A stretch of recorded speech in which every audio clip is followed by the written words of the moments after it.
The full moon peaked 4 minutes ago, something like that. So, yeah.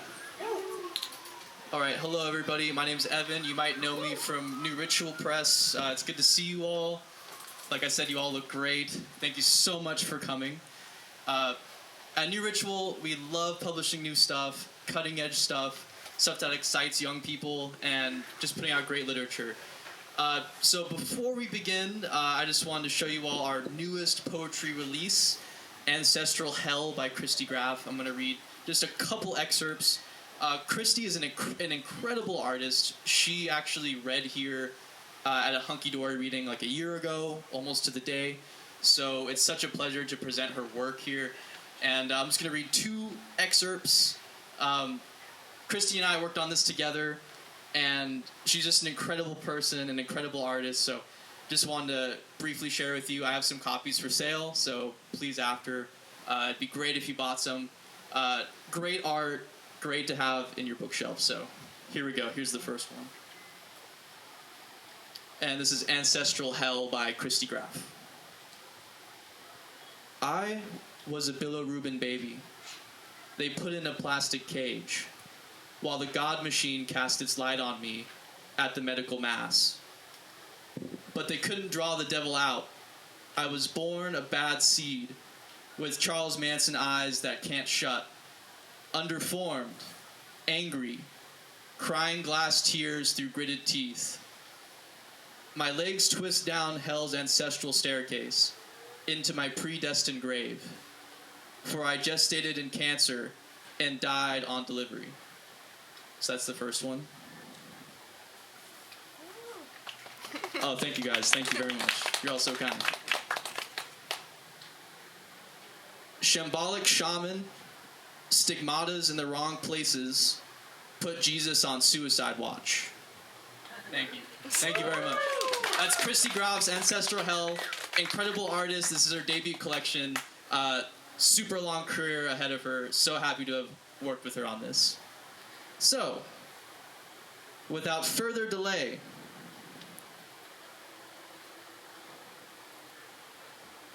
Omar is a familiar name, as you know. He has graced you with his presence countless times, but now he'll be presenting to you, with a strong flair of religious prowess, your art, with the intention of pleasing the Lord above and all who love and support him. Presenting to the stage, Mr. Omar King! Woo!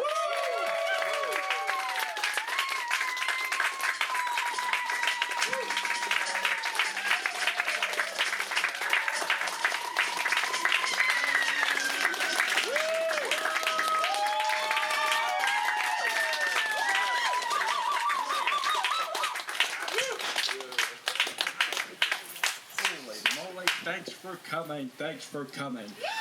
How's everybody doing this evening? Oh, I'm so pleased. I'm so glad. It sure is a delight. Indeed. Oh boy. I'm just so proud of this tonight. It is a divine night. A divine foolery. Indeed it is. Aren't we fools tonight? Yeah!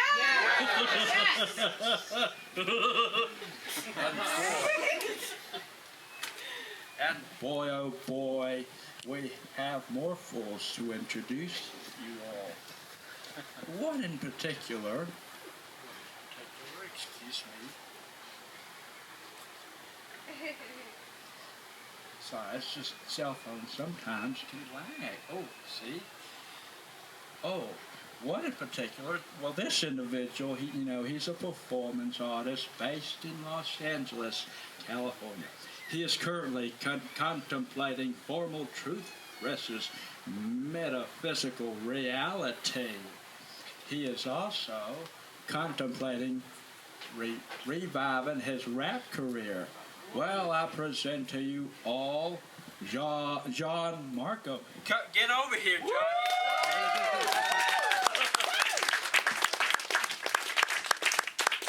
Hello. I'm going to be sharing a piece of art, reflection, and fiction with you guys. There's a Puerto Rican painting called El Velorio.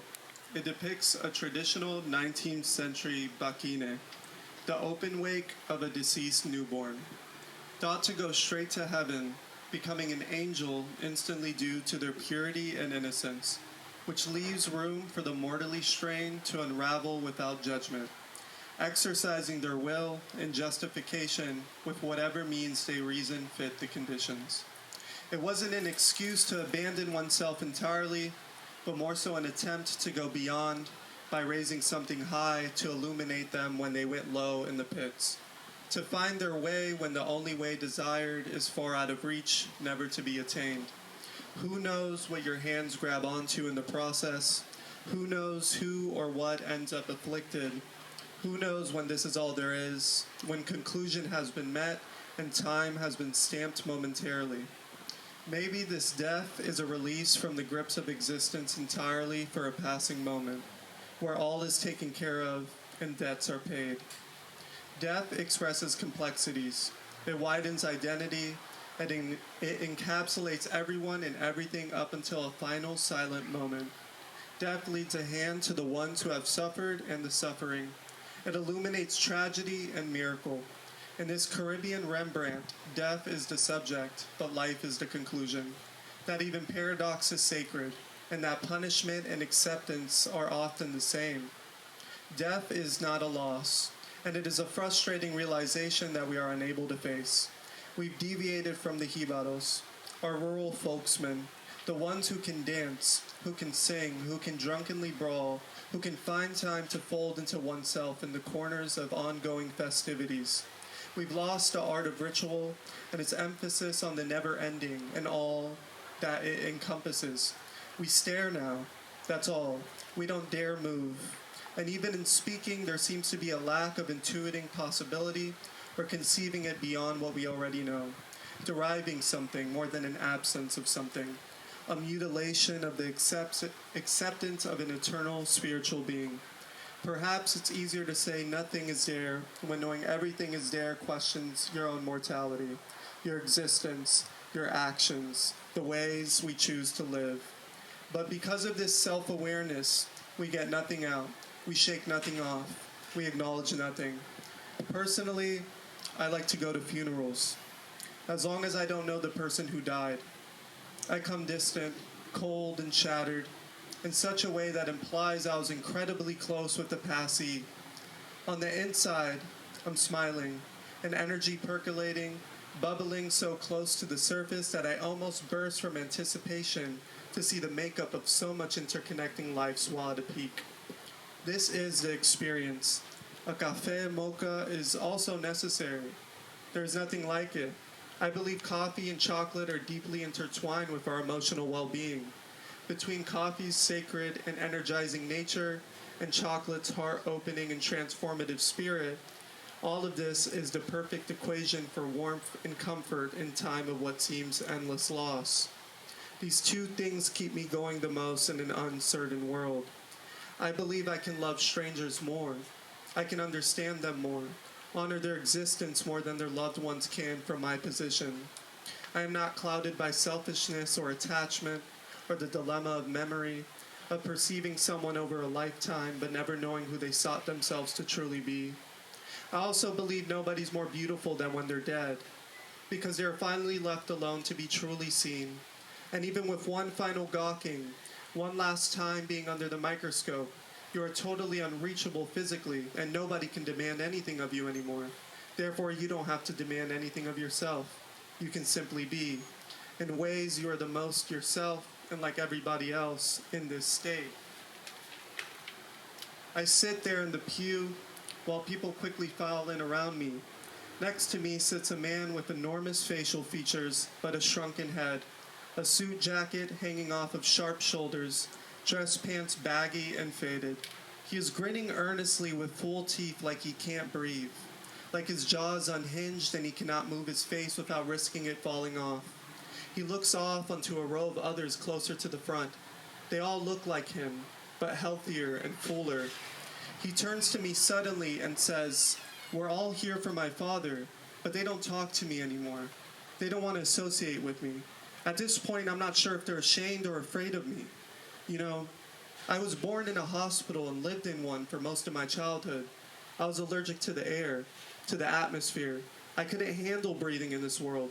I'm sure that's when it all started. I nod eagerly. I was stick skinny but had a bloated stomach. My father was always hopeful, but sometimes I remember vividly that he would look at me like I was already dead. I realize what that was now, seeing him there lying in that open casket at the viewing yesterday. Why don't they talk to you anymore? I asked.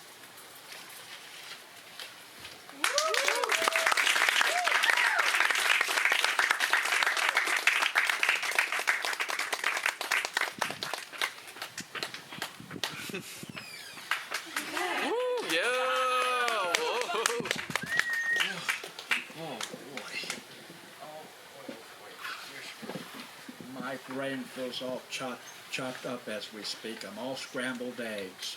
So if you excuse me here, I'm trying to, form my dialogue and my sentences.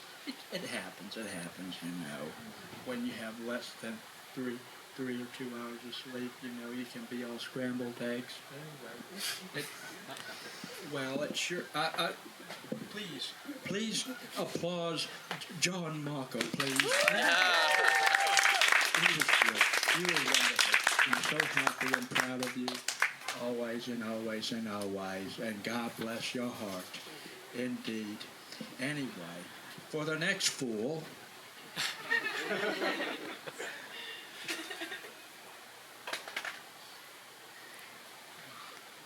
This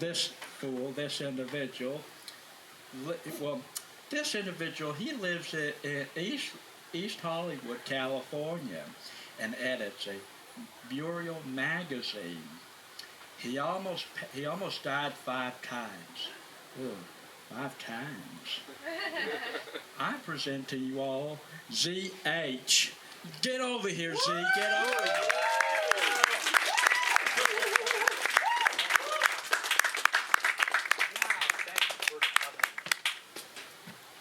Thank you so much, Omar. This is a dream come true. You're welcome. Happy Passover, everyone. Yeah. I'm Jewish. Yeah. Yeah, that's right. Yeah. Feels pretty nice to control the whole fucking world, right? Oh, yeah, now you're uncomfortable, aren't you? So tonight, I'm going to read a story, but because it's a fun day, you're going to choose a Applause-O-Meter. I'm going to give you the elevator pitch, and you're going to pick. How's that sound? Yeah. Woo. So the first story is called Seymour Cassell, and it's about the time when I lived in an oven. So remember that. The second story is called The Gold or Silver Rush, and it's about a man whose partner nails him to his desk so she can mine gold. The third one is called Lunchtime Approaches, and it's about a rich man who eats his butler. So, we're going to do it one at a time, yeah? Sound good? Okay, for Seymour Cassell, that's I Live in an Oven. Applaud.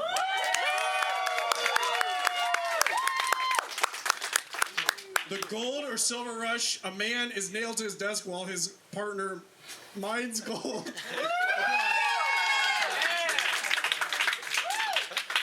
And Lunchtime Approaches, a man eats his butler.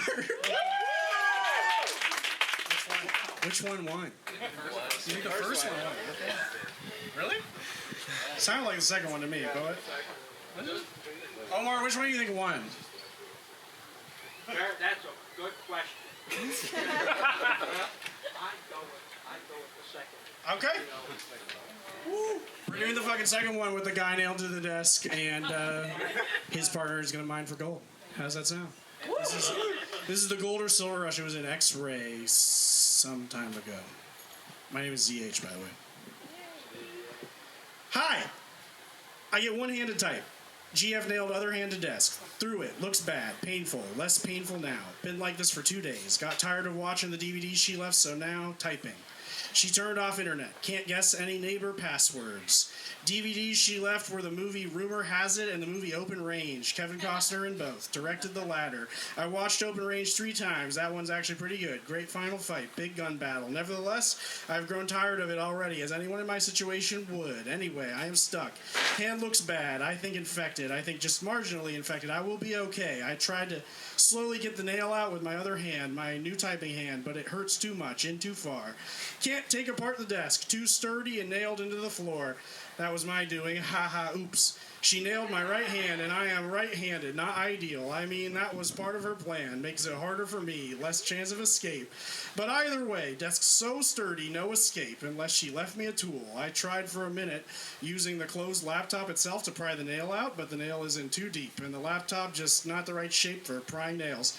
She left me no other tool, and when she takes the laptop to charge it, I have no tool. Zero tools. Record scratch. How did it end up like this? Record scratch. Sam, you are a strong, if not outright burly man, and here you are, half crucified to your desk. Pathetic. She drugged me and dragged me here, I think. Regardless, I woke up here. There was an earthquake last week. No real damage to the house, but it diverted the stream in our backyard. The small bed cracked a bit and dried out completely in 2 days in this heat. Then it sparkled, which means gold or silver. Maybe a lot of it. I'm not too mad, just tired of pissing and shitting in a bucket. Also, hand may be infected, and it's my dominant hand. I need it. Girlfriend, mostly a nice girl. She owes me some money. She owes money to some people. Refuse to help her with this. Bad people. They don't deserve her money or any money, and she was foolish to do this. She's hoping she finds $50K in gold out there. She's prospecting. I can hear her. She has a high-end metal detector and my tools. She won't tell me what she finds. She's highly skilled at bluffing, and I'm in a windowless room. My desk is in my study, the only windowless non-toilet in the house. Again, my intentions get the best of me. I was preventing distraction, and now I prevent my own escape. Cannot signal to the outside. Not that I'd want Ron coming to my rescue. Ron, the neighbor, I think he put it into her head a while back that there could be 50K of gold and or silver in the creek. He's the fucking worst. He's not that bad. I mean, he just gets to me sometimes. Sort of a fellow who sets rules for others but has no intention of actually following them himself. Sort of a fellow triggered by any outdoor revelry but then throws his own party, and it's the worst fucking one of the year on the street by far, and by worst I mean best. I am jealous a little, but no party on a street like this with families and dogs wandering about and chickens wandering about should last for 3 fucking days. Me and the girlfriend attended 2 of these, 2 or 3 of the days, and then we could not take it anymore. Not that we didn't want to, our bodies simply quit out, they caved in. But why am I talking about Ron now? It's late. Girlfriend took the computer away to charge and only just returned it. I hid this document in a file of my old MS Paint comics, so I doubt she saw it. Not that I have written anything so bad about her. If anything, I have been especially generous with her, given the situation. I do expect the relationship to last, though. We will seek a professional and talk it out and get through it. And if she does manage to strike it rich and satiate her creditors, I do expect all fronts of our relationship to improve. I know she's been distressed. She has trouble sleeping, which means I have trouble sleeping, you know? Hoping she finds gold instead of silver. It's worth, what, 75 or 100 times silver, something like that? I mean, who knows? Who knows what she finds? A big juicy gem? I don't think there are gems in these hills here. I have no idea where the closest juicy gem-containing hills are, but that's the thing here. It would be a thing for my GF. She gets herself into all sorts of these situations. Not as extreme as this one, but she's attracted to trouble all her life. Her mother always said so. She has pled with me to stay with her. My GF says this isn't fair of her mother, but I do see where her mother is coming from. People have been cruel to my girlfriend, her ex-lovers, and her so-called friends, and especially her creditors. They are the worst of an admittedly pretty bad bunch.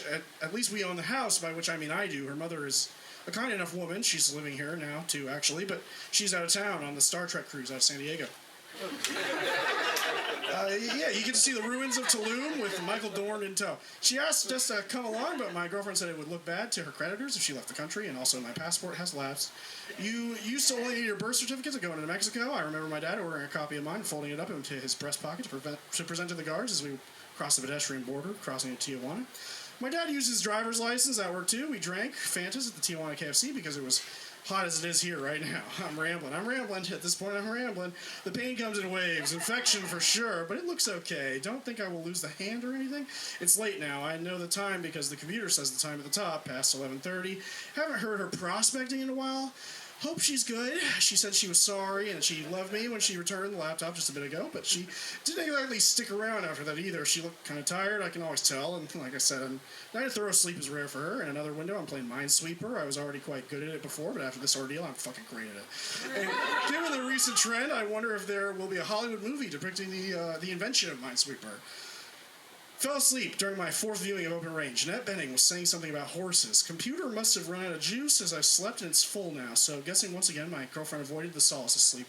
Her mother comes back today, maybe tomorrow, soon, unless she met someone in Mexico and stayed. But even if she did meet someone, I suspect she would bring him here, and he would immediately be so appalled, finding me half crucified to my desk, that he'd return home immediately. He would think I will remain with whatever it is I know already. Girlfriend cooked me breakfast. Problem is she cannot cook for shit. Undercooked eggs, overcooked potatoes, ate each morsel entirely and greedily. I hear her prospecting again.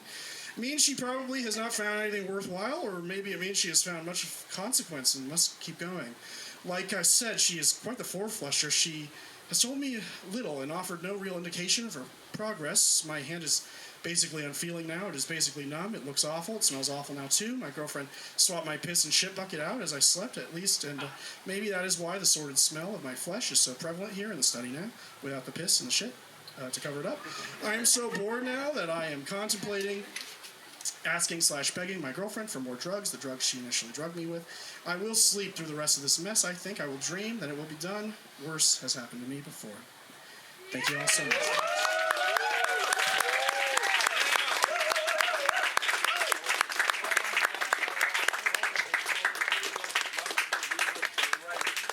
Congratulations. Thank you.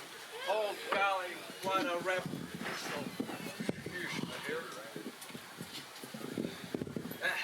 What a revelation here.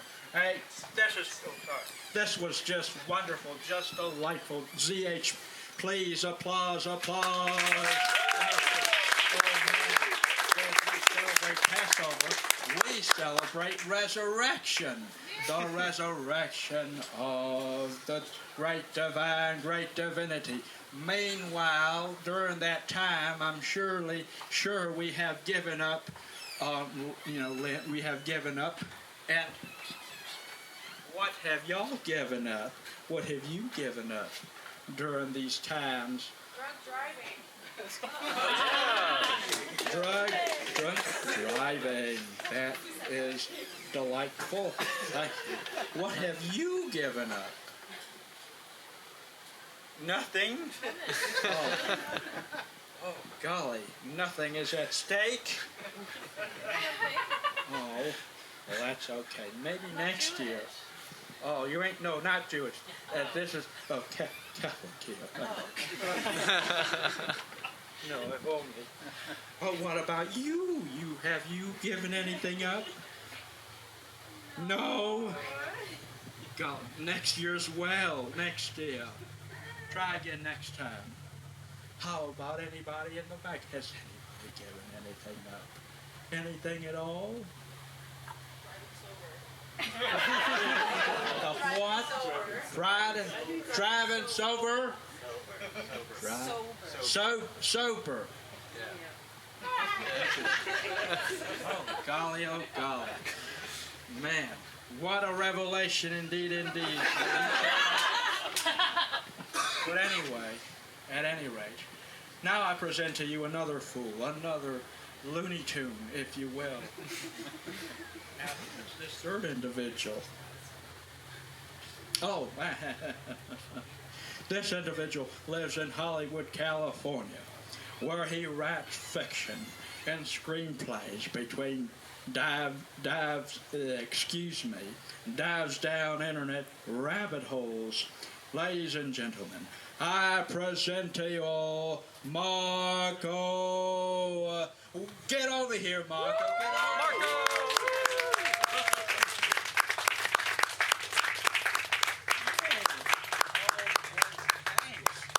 Let's see what you have for tonight. Marco, woo! Woo! Yeah.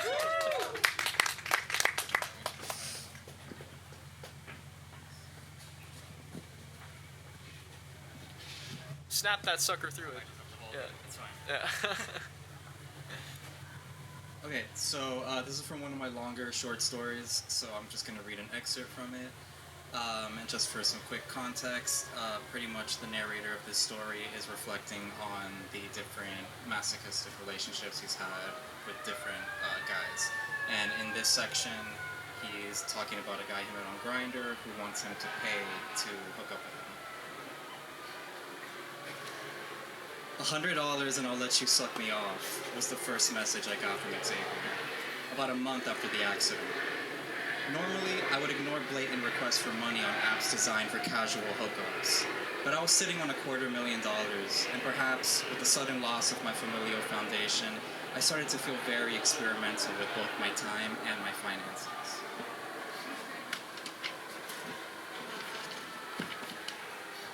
Why should I pay? I responded. What makes you so special? Find out, he wrote back. My parents just died, I answered. I wondered if I was oversharing as I inhaled my vape pen like an asthmatic tool, but I was grimly intrigued by what he might say in response to this blunt declaration. Sucks. Let me know. If not, I'm going to bed, he wrote back. He wasn't clever, and he certainly wasn't courteous, but he was bold, and his brazen attitude attracted me. I knew I didn't need someone to sympathize with me. I needed someone to make things feel small, lesser than, to squash any grandiose sense of self that I may have had in the face of tragedy. Because everybody ran into misfortune, one way or another, at some point in their lives, even if it's just their very own death. My situation wasn't unique. I was not special. How do I know you're not going to hurt me? I typed. Despite my detachment, I was feeling a compulsion for drama, craving some sense of pseudo-noir. Anything but actuality. Anything but what life offered me at face value. He didn't answer that question. Instead, he dropped a pin on his location, and after a few minutes of bare consideration, I laced up and I headed out the front door. I knew if I thought about it for too long, I would run the risk of him growing tired of me and falling asleep before I could reach his unremarkable domain. Xavier's photos were vague. Torso images reflected in a foggy bathroom mirror, including dollar store shaving cream cans and a yellowing toothbrush with flat fanned-out bristles, all scattered on the oxidized rim of the sink, each image leaving out the entirety of his face, cropped right at the Adam's apple, a headless chest posing in front of his compiled filth.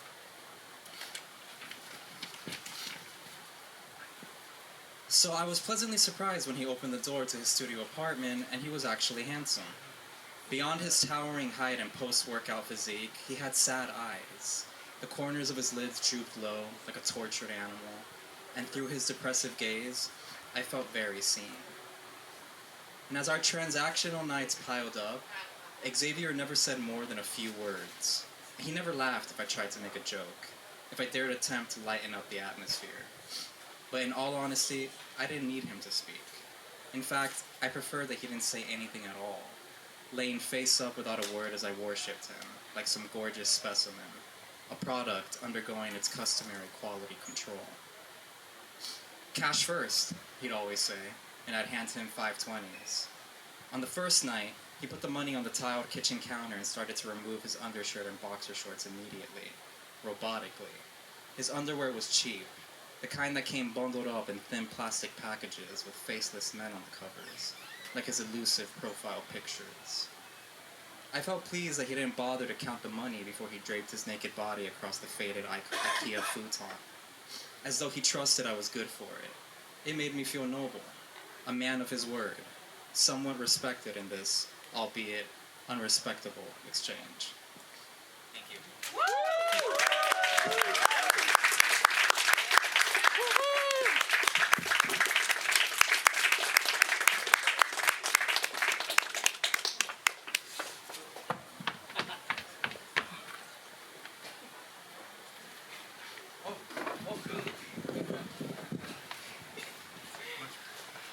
Oh, that was wonderful. That was a great NC-17AO X-rated story. That's what I was looking for.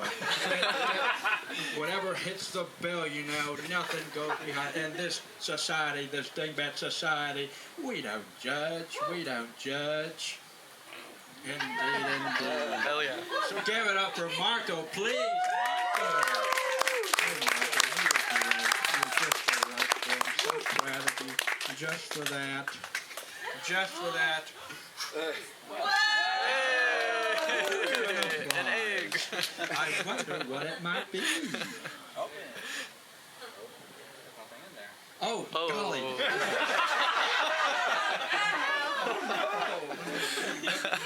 Oh, you, It's an April Fool's it's trick. April Fool's. Oh. Silly me. I wonder what it might be. Oh, she's for them. Oh, never mind. Get over here. Yes, I wonder what you might win. Lord, sweet Jesus, he is good. Please give him what he wants. What did you win? Let's see. It is a little dinosaur. For Christ. Oh, golly. Wow, wow, wow. Ain't that delightful? Anyhow, for this next fool, excuse me, let me pull up my cell phone here. For the next fool, this individual, he is, I've known this individual for some time. He was at the third Honky Dory reading. He ran at the third Honky Dory reading. If anybody was here for the third Honky Dory reading back in September, y'all might remember this individual. This individual is a game designer and a writer. Most everybody is. He is a wonderful individual. He's just great. For me, he's become, if any, I got to know him actually back in December, so it was just great. I introduce to you all Derek Laporte. Yeah, Derek. Derek, a fellow pom-pom. Lovely opening there. Oh, Good tonight. Derek. Same here. I'm So glad we got on board. Let's see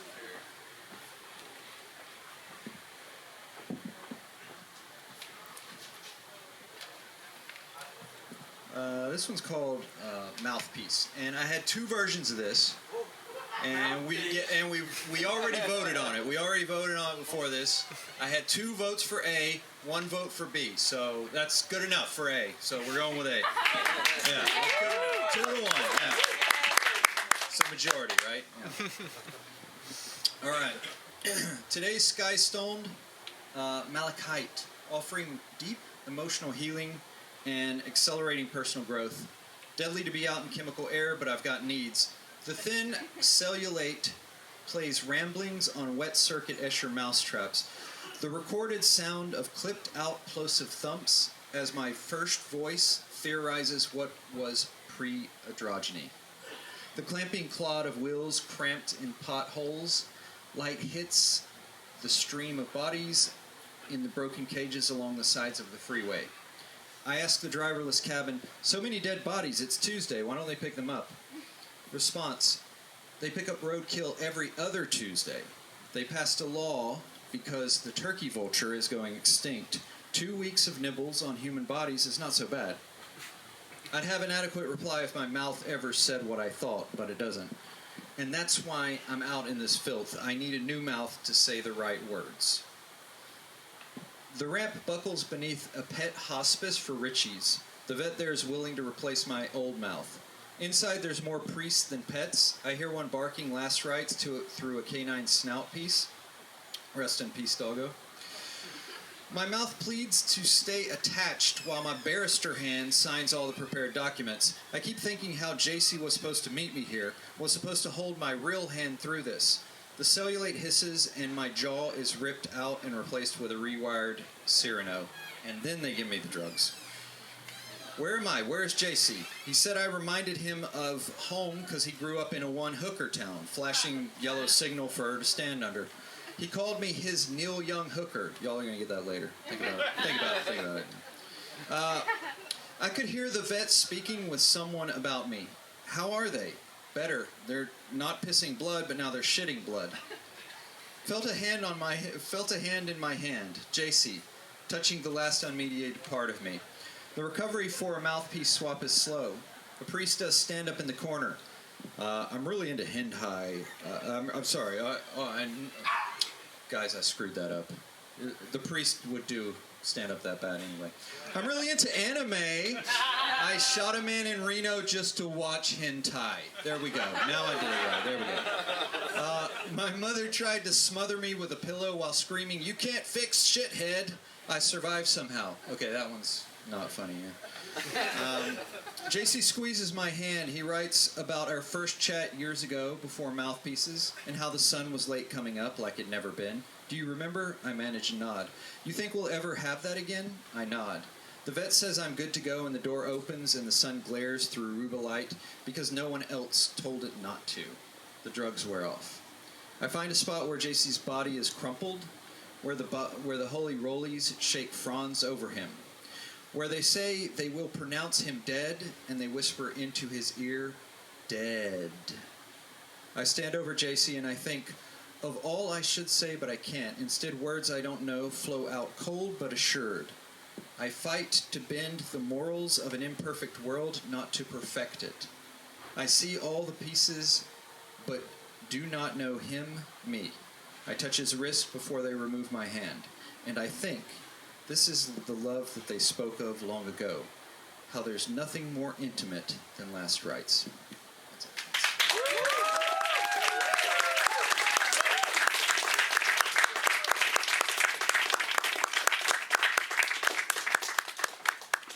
Oh, boy. Man, what a piece, what a piece. Oh, great. He has a mouthpiece, and I certainly have a mouthpiece myself. Oh, man. Oh, now, yes. How delightful it is. Oh, Derek, you was just wonderful, just swell, just hunky-dory. Everything I looked for in an NC-17 piece. Oh, thank you. Please give it up for Derek. So proud of you. Fellow Cumpunk. Actually, we have a couple fellow Cumpunk people, tonight. Derek, that we have Nasty. Yep. We have Nasty right here. And who else? I gotta remember with Z. We have Z. Please, Z. Derek. Nasty, Cumpunk people. Well, shall we unite? Yeah.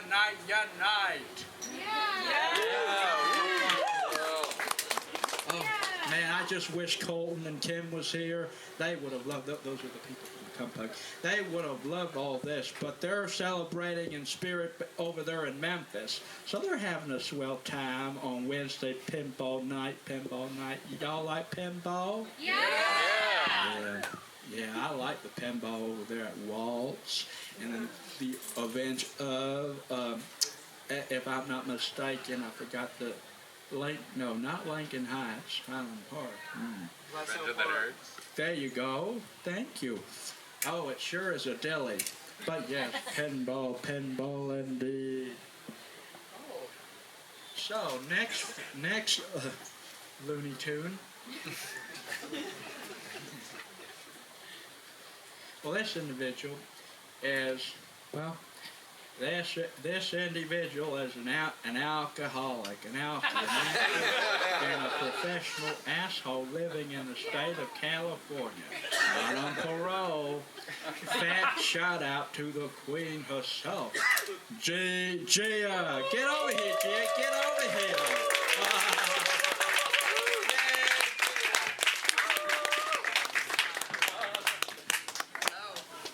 I'm Gia, and this is a piece, it's autobiographical, about blood. My childhood was completely soaked in blood. Every single part of it came out stained. Even though I tried my hardest to stay clean, no Tide, nor Arm & Hammer, nor hydrogen peroxide could ever whiten this worn cloth. I was a chronic nosebleeder. It got so unmanageable that my mother started storing pennies and dimes in the fridge because one woman at a grocery store told her that if you put them on the back of your neck at a chilled temperature, it would attract the copper in the blood back into the brain, thus stopping the spillage. I hope that woman rots in hell. Blood began to pool alongside the peripheral, not only dripping. It became something more studied and observed. My father was a eugenics man, a chosen man, a special man.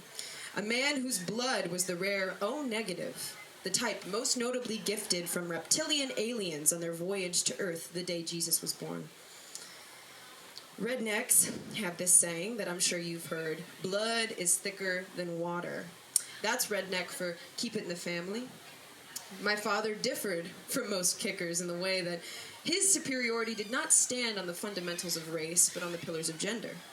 Women to him were the less fortunate ones whose blood, so disgusted with the form it inhabited, abandoned them at will once a month. Eve and Jane Fonda were the role models of the sex, representing a species that left snail trails of deceit and lust wherever they roamed. Inviting one in to start a family made a mess of his last name. My mother and her mother and her mother served as the antithesis of his alleged genetic connection to Attila the Hun and the aliens, that he made it his mission to consistently remind his daughter that her last name held strength of galactic proportion and that she must never, I mean never, take what they say as law. She must hold it upon herself to die as an ocean beam. That's my last name. The night he left, he once again reiterated the importance of blood family to my mother, and how she was none to him and never would be. Among the names he gave her, his brother, his mother, his father, his uncle, his grandfather, his friend Judge Joe, and his cousins. Among those, there was a profound absence. Now, every month I sit on the toilet in constant surveillance of myself. I peek between my legs into the bowl, and all I see is the mess he spoke of.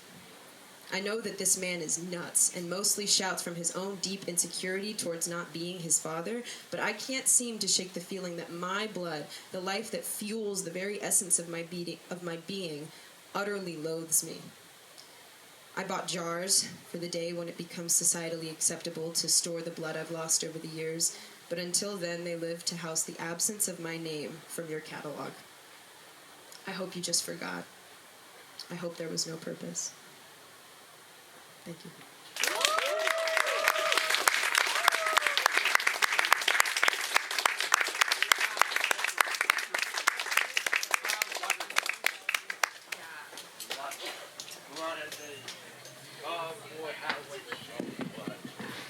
And there was blood in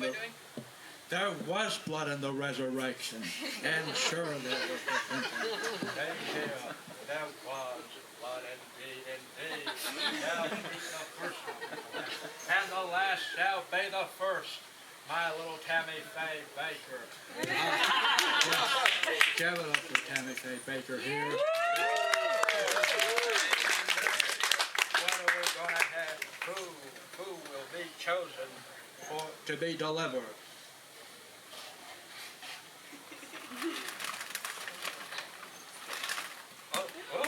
Oh my God! We don't want to have a miscarriage here. Who shall be delivered? Are you waiting for me to say something? No, toss.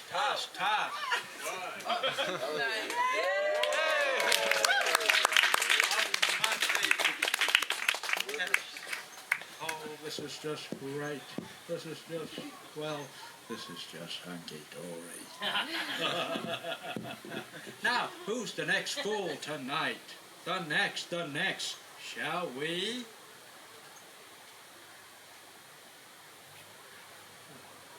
Oh, yes. Now,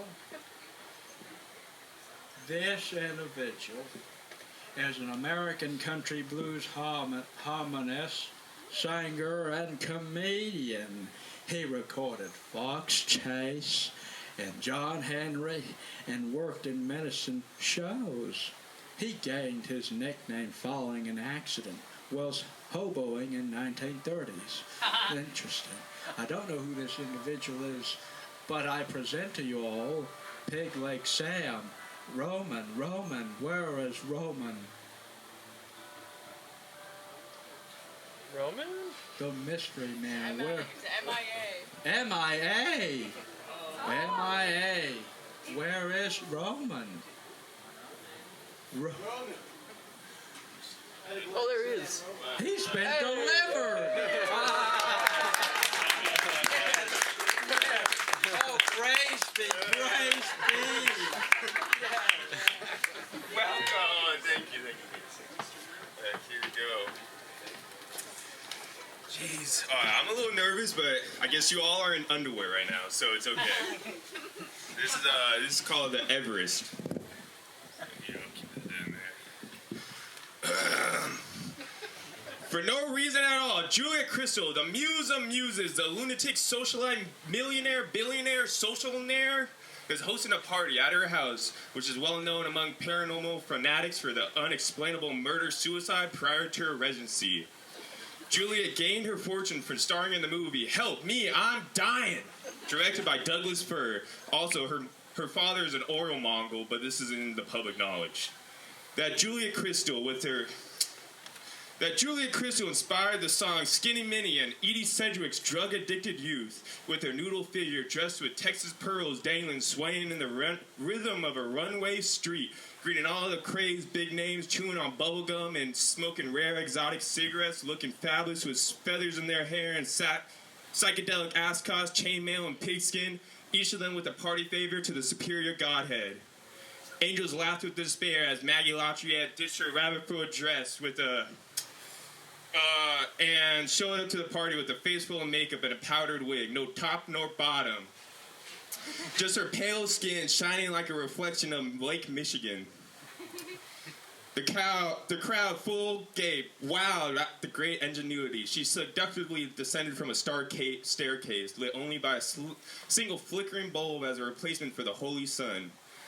Mr. Langerfield, a strange breed with a black cape draped across his shoulder, a smirk with secret intentions, a vicious glare. He didn't leave his shadow for more than a minute, only to refill his glass of Marlowe, then back to his shadow he went, his stained soul observing life in the making. Then Florence Sullivan arrived with a stunning emerald necklace stolen from some tomb her recent deceased husband dug up in Cairo. A star wattage was riding to dangerous levels. It's standard to be freshly shaven. Playboy stood at the bar rubbing shoulders, punching guts, burning books, spontaneous interruptions of plastic muse styling and howling moondogs. Hey, hot stuff, meet me in the bathroom, says one of the playboys to a full woman, eyes roving.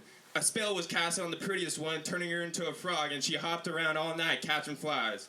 There was Uma Thurman in the crowd, Michael Wilson and the head of the Treasury Department looking dashing, the ballroom floor sparking a Milky Way delight, shooting taps to the dancing feet.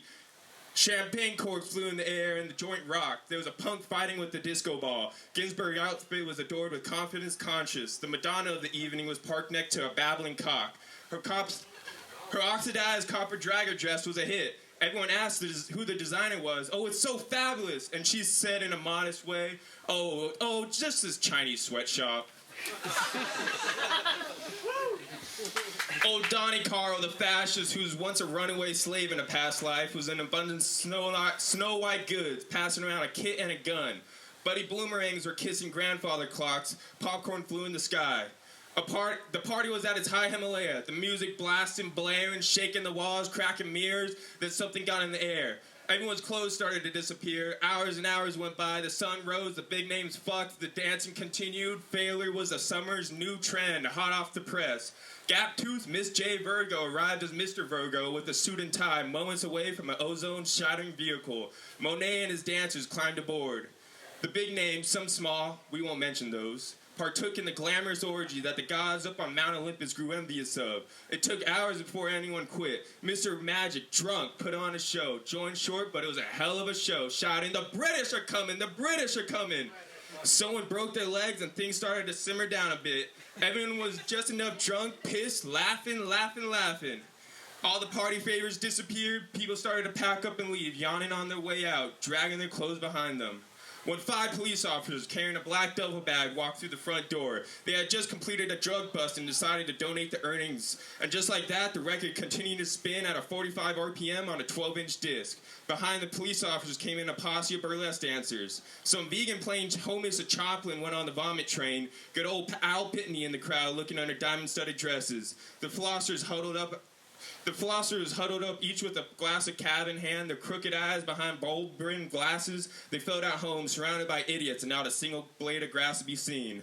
Ugly gawkers pressed against the window, wishing they were part of the frenzy. There was a Berman cab begging for some nip. The Nobel Peace Prize winner motioned to the crowd to make a toast with a clack of her glass. The crowd went silent. There's nothing worse than community. Flappers in the corner. Yeah, I mean, I guess it's true. I don't know. You guys are nice. Bear with me. A little shaky. Jitterbug. Flappers in the... Oh, okay. Here we go. Flappers in the corner, peg-leg, reminiscing about the good old days. A cockroach crawling along the wall. The old legend with his boxy double-breasted blazer refused to reveal who his dermatologist was. Then within seconds, fireworks began blasting. No, not outside. Black cats were let loose. The party shook, almost breaking the record. The hourglass waves flipped a few wigs on the rooftops. The dancers gyrated in their white graffiti jumpsuits. Chandeliers began falling, clogged mainliners in the hallway. Dr. Olson was upside down drooling, gibberish in every corner, babbling about bragging rights and world domination. If it's imaginable, it happened. From the plastic surgery pantheons to the monkeys and the raptors, it sure was a ball. Then there was a scream of terror! It rang through the whole club like an air raid siren. The music came to a screeching halt. All the bloodshot eyes darted towards the entrance, frightened. Mr. Henry arrived.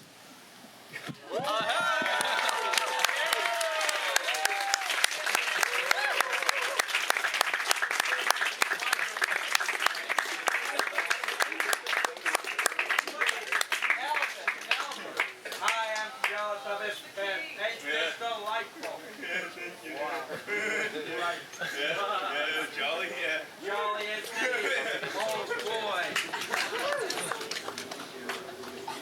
Oh, he's gonna do great in the future. Oh, indeed. Anyhow, this is the part where we have the games. Game time. We'll have 4 lucky contestants who will receive a prize.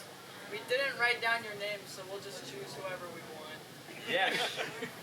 You, very eager contestant, bring out the prize. The prize. What did you win? Get up here. No one can see. Yeah! Hell yeah, dude. What does he win? Prize. Stick in your hand. No. No peeking. Give us a lucky scoop. A handful? Handful. Grab as much as you want. Alright. Hey, what'd you get? Lots of condoms and a little And a trolley dog.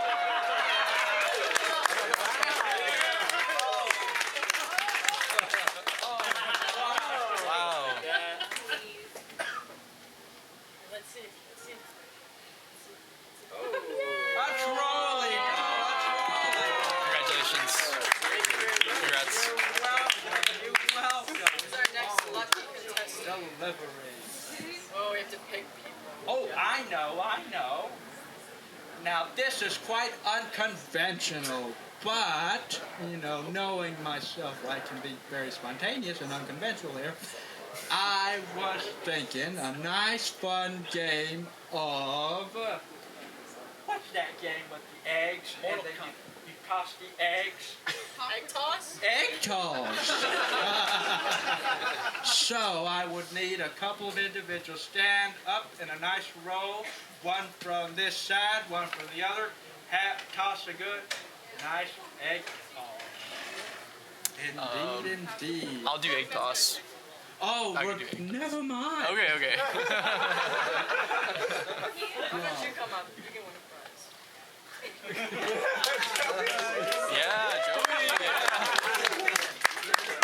You guys close my eyes. Close your eyes. Your eyes. Let him guide you. What did you win? What did you win? Yay! It's a peep.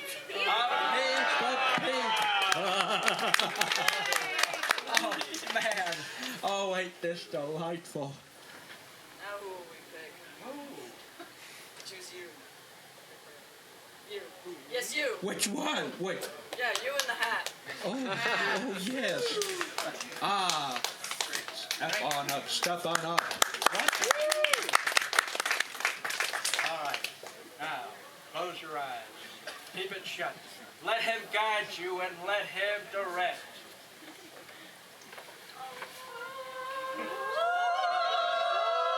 What did you win? What is this? Well, looks like some kind of goop in a condom. I mean, I could come next. Winner! One last Yes. you pick. More directly, please. Give me the honor. The first shall be the last, and the last shall be the first. We do the inny, miny, miny, mo. Catch a tiger by its toe. Oh, The blonde one.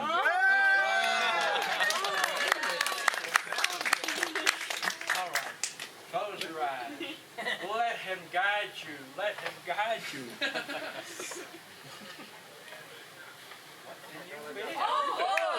Whoa. What did you win?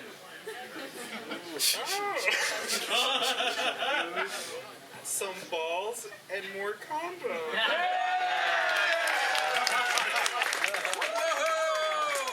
Oh man, ain't that a dilly? Nice.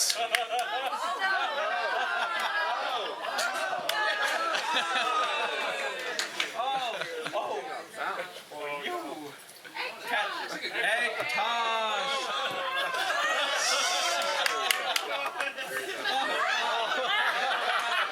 Now, oh boy, oh man, all this adrenaline has got me Hold on. jolting and excited.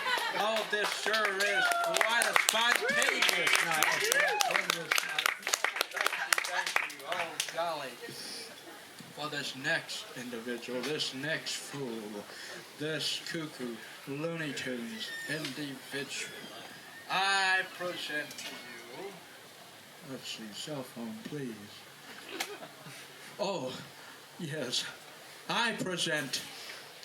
Now, this individual is an artist represented by Bart Gallery.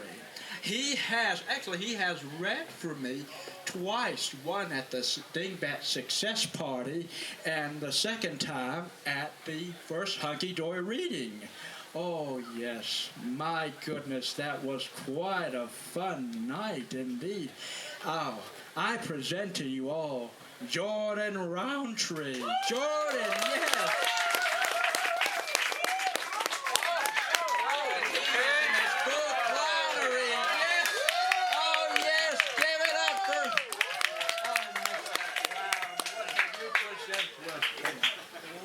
Omar, I got a little treat for you and all the Honky Dory crew. The hat is the best part. When we were organizing this in the group chat, Omar and Emma, thank you for organizing this. Nastya Valentine, who's going to read shortly, was saying she might dress up as the Joker, and so I dressed up as the peaceful, sort of sad clown. But I don't see any Joker makeup, so looks like I'm the only one clowning out. But that's all right. I'm going to read you some. It's a series I call Backlit Lexicon, and I print them out on stickers and slap them up around LA. Not having the discipline of a novelist and not the daring of a skateboarder or graffiti artist, I kind of combine those things. So this is my skateboarder novelist project. Thank you. Yeah, all right. I'm going to read you 3 very short chapters. They're micro. They're so small. They're so quick. And each chapter is a sticker. Each chapter is a word. It's based on a word in the dictionary. And so I have 3 of them for you. This first one is goblin mode. Yeah. Goblin mode. And all actually, these I'm going to read these three chapters just straight through, and they're so short that I don't want you to have to clap or boo. We forget we have the option sometimes. But please hold for until the end. Yeah. Goblin mode. Noun. The cottagecore trend relating to dirt, slime, slugs, trash bags, mushrooms, all that belongs to the night and the subterranean, is a riposte against the chokehold of overproduced corporate images and the increasingly outlandish ideal of the so-called perfect body.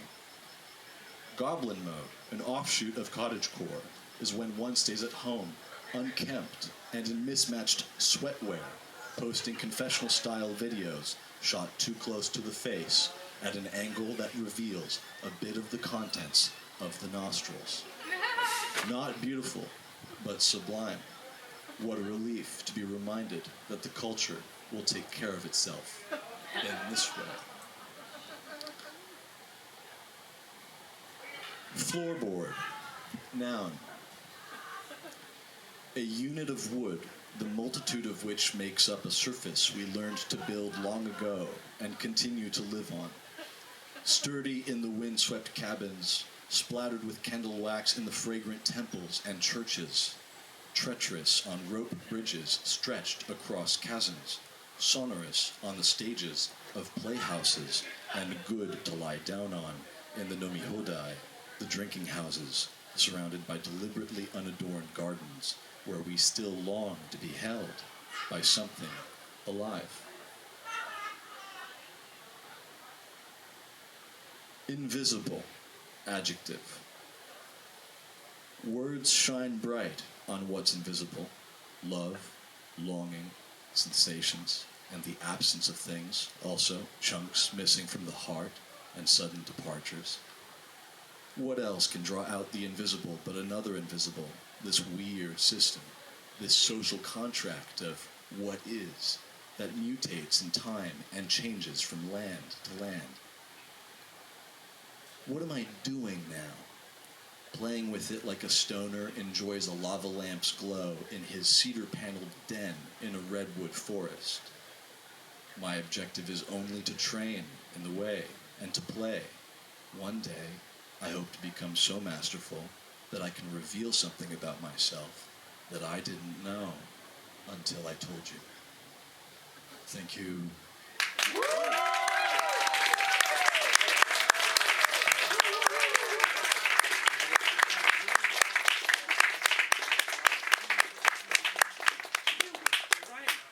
Wonderful. Just wonderful. I'm so proud of you, and I'm so happy. See, he dressed for the occasion.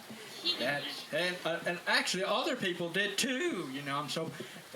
There's Jordan Rountree, he dressed for the occasion, and then there's Gia dressed for the occasion. Hell, this is just hooking.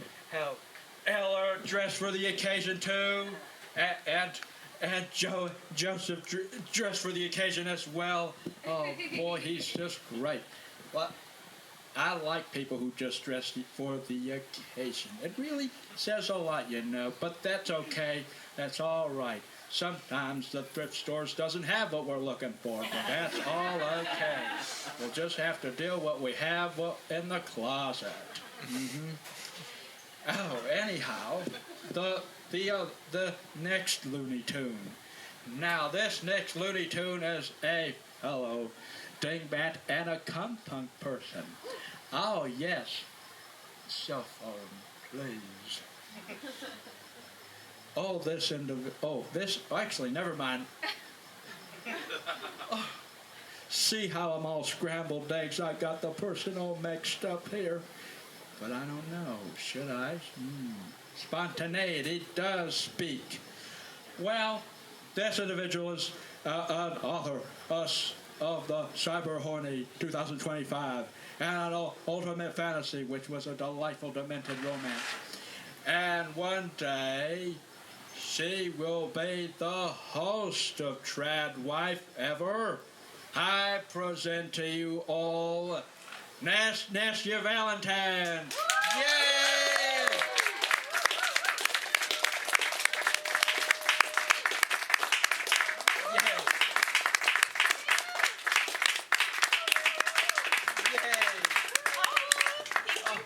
You're welcome. Wow, you look just like 2014. I love it.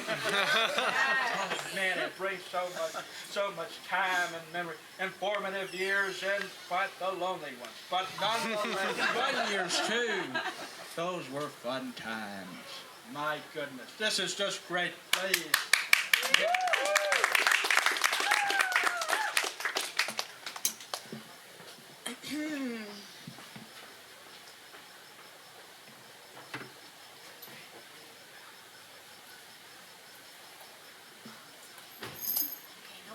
Now I can't decide.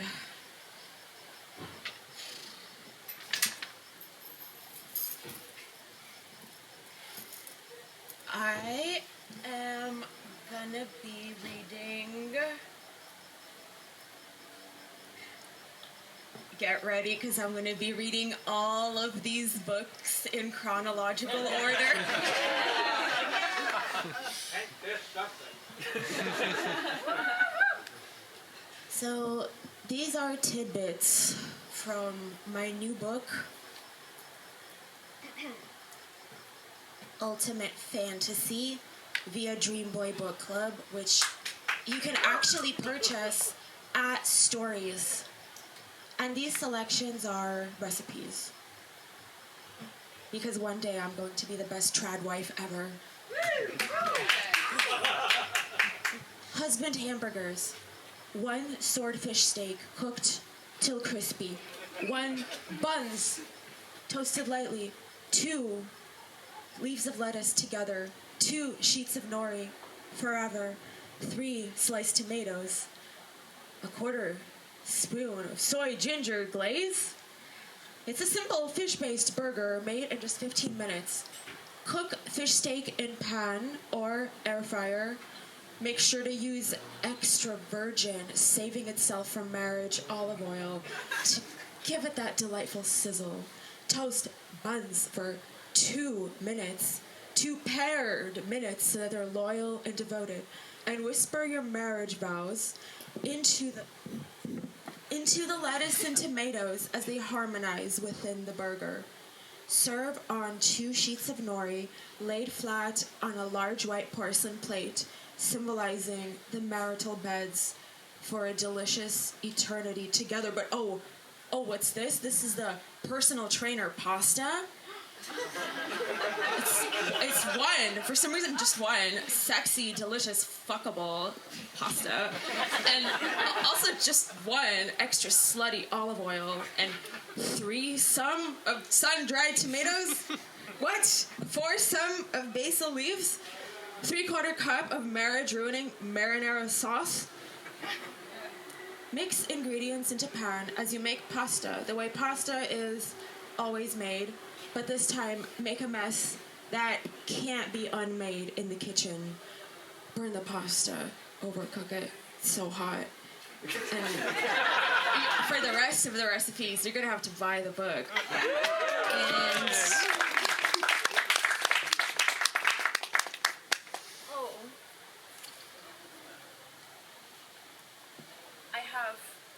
I have treats too. I know it's like Omar's thing to give treats, but Yeah. Yeah. And someone gets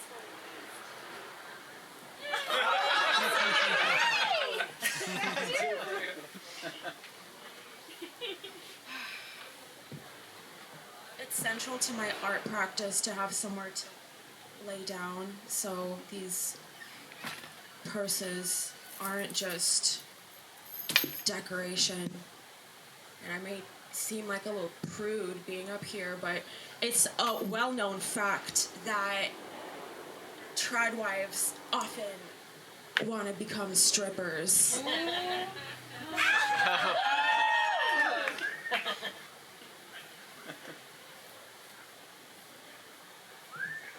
No shoes either, so.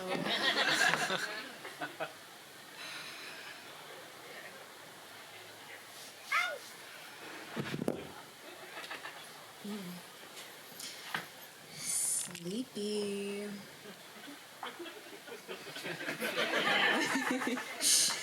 Okay. An ancient Zen koan goes like this. What is the sound of one hand jacking? Art, spirit, healing, trauma. Why are these lumped into one? The powerful mind, body, spirit, connection. It's channeled through forms of art and incredibly healing for trauma. Because art tells a story. It's a cathartic and divine modality of transfiguring pain into acceptance. Where are you wounded? Where are you triggered? Sit with that discomfort, interrogate it, and eventually it will become material for art. Alchemize and be a vessel for emotions. Oh no, it's stuck. Just like me in the dryer. The silent unburdening is how the body somatically releases trauma, altered sleep, appetite, pains, aches, fatigue. The loud and violent unburdening is an act of creativity. When I paint myself green for my Shrek sex tape, that's me healing my... Okay. That's me healing my trauma. When I throw my phones... I brought all of them, but I don't feel like doing it right now. And laptops into a safe deposit box that can only be accessed by 2 CIA operatives with an alphanumeric safe word that I don't know the location of. And I go missing for a week and put a hit out on myself. That's me healing my trauma.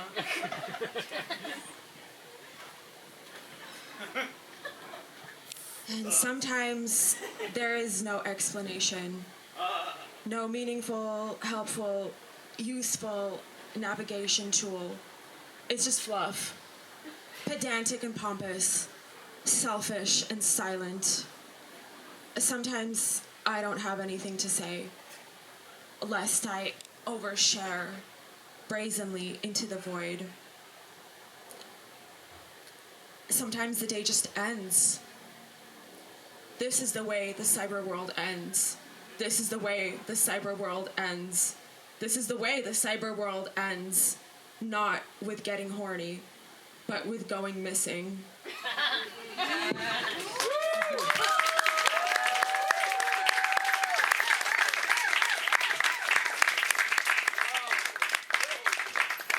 Oh no! Sorry. I'm stuck. No.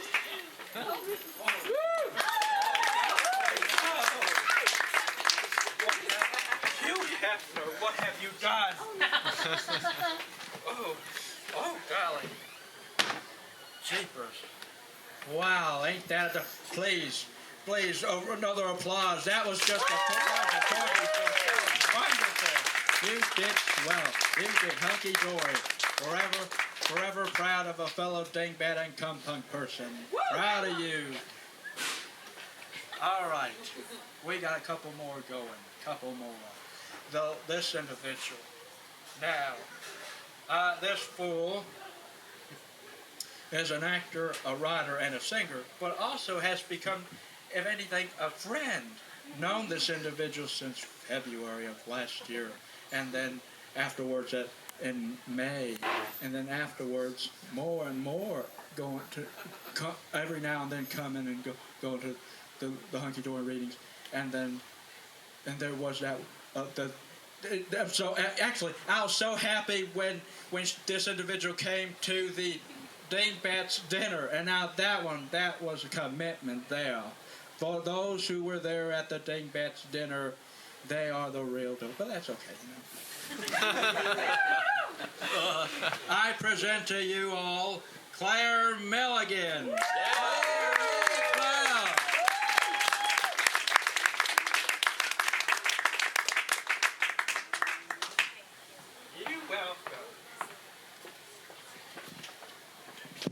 All right, so in honor of Mr. Omar King on this day of divine tomfoolery, there's going to be a musical number at the end of this story. So I'm going to need you all to sing along. It's very easy. It's only one line. Taking care of business. And it goes like this. Taking care of business! Okay, so when I point to you, you guys are going to go... Taking care of business. Thank you.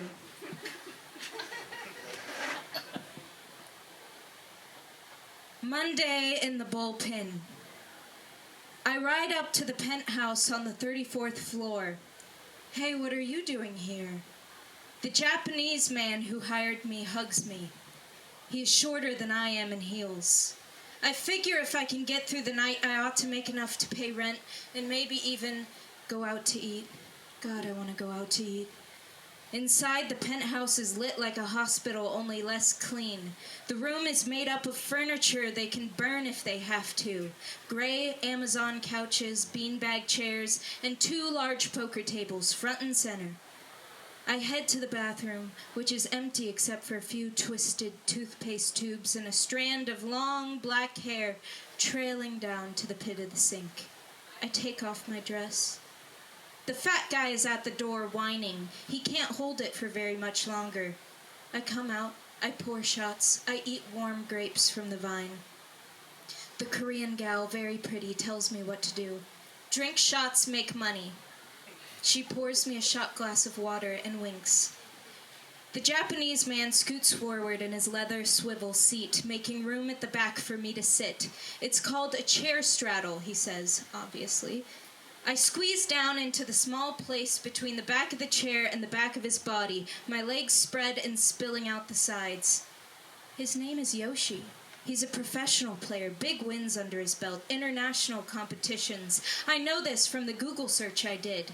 I also watched a Jessica Chastain movie about poker, so I wouldn't seem stupid or naive. I start to massage his back, working my elbows in like I have seen the Korean gal doing to the fat guy at the table. The chips come in different colors. Reds are $5, greens $25, blacks $100. I only get up to pour more shots. Every shot I take, I get 2 red chips. Straddle shots, chips. Straddle shots, chips. Stretch my shoulders. I hook my arms around Yoshi's and pull back. His torso pressed against mine, I can feel him breathing. Then, a hand glides inside my panties, makes a few hard semicircle motions, then retracts. I feel something cold, plastic. I look down in my underwear and see 2 green chips have been deposited. And so begins our new routine. The Korean gal asks, "Is he tipping good?" "Yes," I say. "I'm 50 years old." "You're very pretty." "I have a baby at home I still haven't gotten paid for last week." She wears a skin-tight burnt orange leotard with lace at the top. Her hair is shiny, black, long, and healthy. I notice the many faint lines beside her eyes when she smiles. She resumes working on her chosen fat guy, a New York lawyer with a sex addiction he wants you to know about. He describes his many past wives by their age and ethnicity like a prized collection. She sits down in his lap. He cashes out. Yoshi seems calm, even as the rest of the players are getting obscene. "Who do I have to fight? I'll fight anybody," he says to himself, pleased. He reaches back and maneuvers his hand into my panties again, along with the cold plastic chips. With a dull sting, I feel his fingers enter me. "Do you like that? You have to tell me." I don't like it per se, but in my mind I am calculating how many times I will be able to go out to eat. I think about going out for coffee, the steamed milk, and the smell of espresso, the hipsters wearing see-through tops and their stupid laughter. So I ignore the sting. I can handle it. "Don't get me drunk," he warns me, picking up one of our stray shot glasses from the table. He sips it. "This is water." He takes the shot glass I had been holding and sips the liquid left over at the bottom. "It's water," he repeats. Luckily, I poured a bit of sake on top of the last round. "It's sake," I say. Okay. I eye the Korean gal, and she nods and gets up to pour new shots. Her fat guy turns to me. "Have any auditions lately?" "What?" I say. "Oh yeah." Yoshi lifts his phone. "I put you on the flyer." Looking up at me, I see myself in black and white, poorly photoshopped onto the flyer advertising Bullpen Mondays, 10K jackpot, along with the words, "Aspiring young actress." "Wow," I say. I stare back at the tall glass windows overlooking downtown Los Angeles, my arms still draped over his shoulders like a tired child. I know I should leave now, but I'm comatose. My body feels an obligation to this rite I've succumbed to. The Korean gal abandons the fat guy. He wanders forlorn and eats a few dusty grapes before leaving. She gives her chips to Yoshi, 850. House takes 30%. She comes to me. "I have to get home to my baby," she says. "Thank you," I say. "I hope we meet again." "But where?" She looks at me for a long time. I don't know what she means. I shrug. "Goodbye." I start counting my chips. "You can't leave. We need you now. You're the last girl standing." The grapes have all sunken and died. I'm a little drunk. I get some air out on the balcony. The sun blooms violently over the city. I take a selfie, leaning against the railing. Inside, I see Yoshi get up and start to pace about the room like a lost Pomeranian, then disappear. I take the opportunity to go inside, grab my clothes, lock myself in the bathroom. I quickly start to undress. Plastic chips falling and hitting the tile floor. Tick, tick, tick, tick, tick. A knock on the door. I unlock. Door opens. The Japanese man enters fast. Door locks. He's on me. His hands overflowing are stuffing chips of all different colors, green, black, blue, red, into my bra. "Can I kiss your nipples?" he says. I don't respond. He does. "I have to go home. I told you not to get me drunk." He moves down my body. "You have to let me leave." I look over at myself in the mirror. Different shades of washed-out pastels, a stain on my stockings, tags sticking out absurdly from my lilac panties.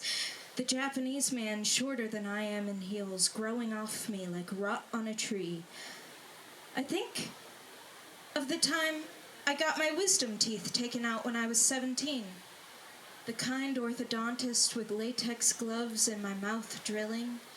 His young female assistant breathing softly from her nostrils. They tell me I'm doing so well, and how happy they are I'm going to California to pursue my dreams. I smile, as much as the retractor in my mouth will allow. A hand clasps my jaw, another firm pull. The classical guitar rendition of Tom Petty's Free Falling plays from the TV. It's the most beautiful music I've ever heard. As each hunk of bone is yanked ungracefully from my skull, I am filled with joy, peace, and comfort. I imagine each tooth a seed being sown. "You have to let me go home." I shove him away. He falls backwards into the sink. "Okay, you're kicking me out, I see." He gets up, unbothered, stumbles to the door, and leaves. I put on my dress and pull together the chips strewn everywhere. 1,405. House takes 30. Yoshi is seated back at the table, with his head down, smiling softly. He looks up at me. "Goodbye. Thank you for having me." Taking care of business. Every day. Taking care of business. Every way. Taking care of business. Every time. Taking care of business. And working overtime.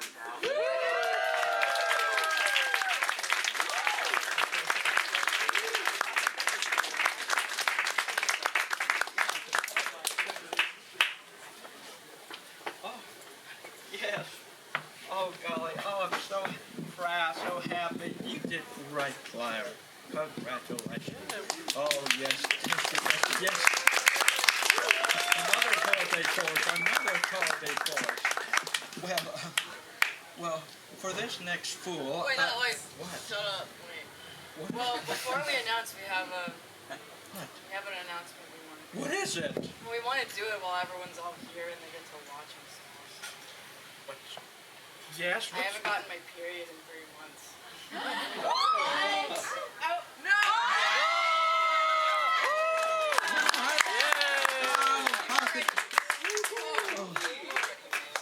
But it's April 1st. What a coincidence. But who? How? How can this be? Think about it. You went to 7th grade. We're just kidding. This is just a symbol. I'm not actually She ain't pregnant. symbolic Oh, then what is it? What's going on? for your next thing. Oh, yes? This is the birth of your next thing. What? And what is that? What is that? I don't remember. What was it? Well, if you must know, for the next birth, I will be having a double feature. A double feature indeed. July 4th, I will be having we'll be releasing a novel. Woo! That's the title. The United States of Arturo Edwards, but in short, Arturo's America, for July 4th of 2026. And now for the second baby, I believe, is it August 20th of 2026. The world will get to see this new spawn, this newborn, the second volume of An Odyssey of Dingbats. Indeed, indeed. And we shall have a double feature and a Dingbat summer. Carly XEX who? Yes. Oh, wow. This is just great. But who is the last reader? The next to last. Who is? I wonder who could that be? Who could it be?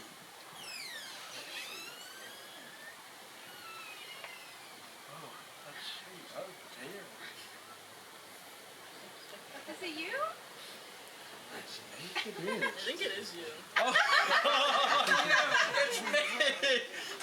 Silly me. See, I told you, I'm all scrambled eggs without my ears. I'm all scrambled eggs. Anyhow, for this, I will be reading from Dingbats, Volume 1. Yeah. An Odyssey of Dingbats, my tour de force, my wonderful freak of nature, my pulpy, my demented pulpy book. Oh boy, this thing speaks. Does this thing speak? Now, I will be reading from Catch a Tiger by its toe. And if that tiger lets you go, eeny, meeny, miny, mo. Well, I will be reading from The Chimp-Tree, my favorite. And for this one, please, I will need audience participation. Yeah! Yes. The story's too long. We have to announce the birth. The other bird. The other bird. Who? Triplets? Oh, golly, who? This is Omar's favorite woman. We have to sing. Everyone knows Happy Birthday, right? Yeah. Okay. We're all going to sing Happy Birthday to Saint Jerry. From Iowa! Jerry! Sing it as slowly as possible. Because that is what Jesus would have wanted. Yes. 3, 2, 1. Happy birthday to you. Happy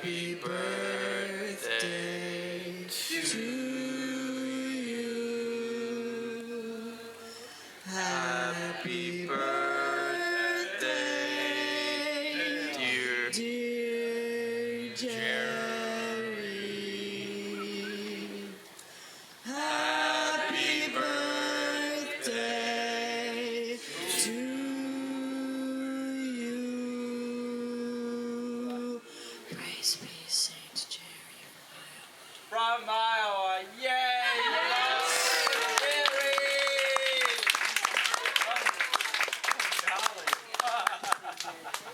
That's it. That's the show. Yay! Thank you. Thanks for coming. Now, since we sang happy birthday, we shall have a communion.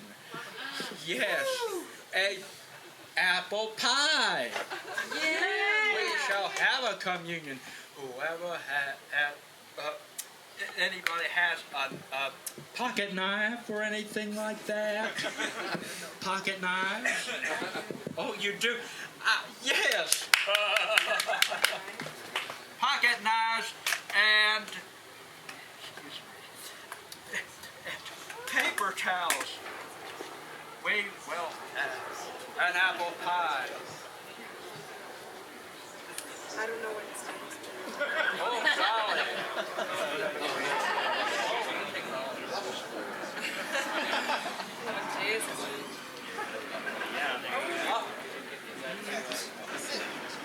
Okay, that's okay.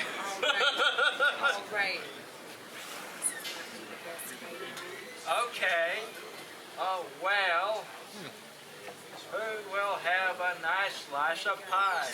Like how Scary Movie 2 intended it to be. Yay! Pie! Pie! Pie!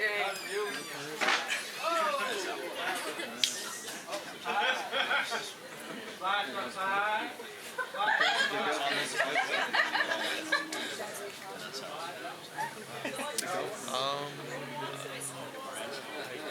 Jerry wants a pie. Apple pie. My guest. Apple pie. Welcome. Apple pie. Apple pie. For Jerry. For Jerry.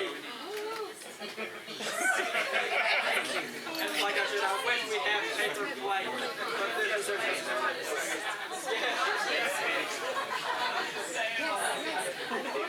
no, it's okay. Apple pie.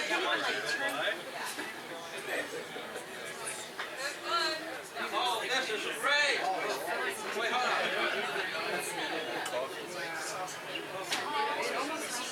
Yay, apple pie.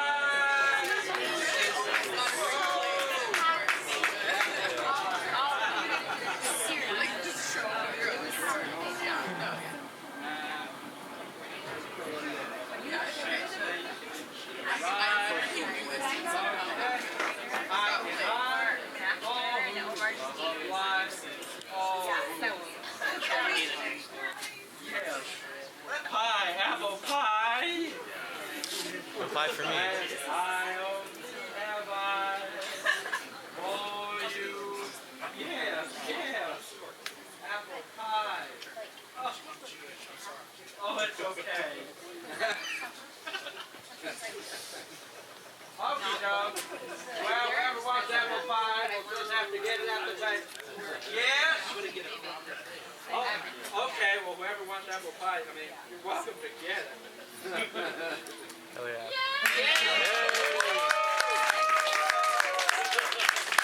Well, have fun. God bless you all. And please remember to be nutty, kooky, hunky, Dory, and a dingbat.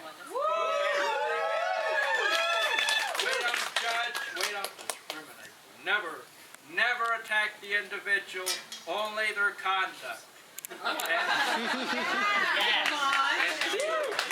please, do good to others as you wish they do good to you, and I'll see you around like a donut. Wow.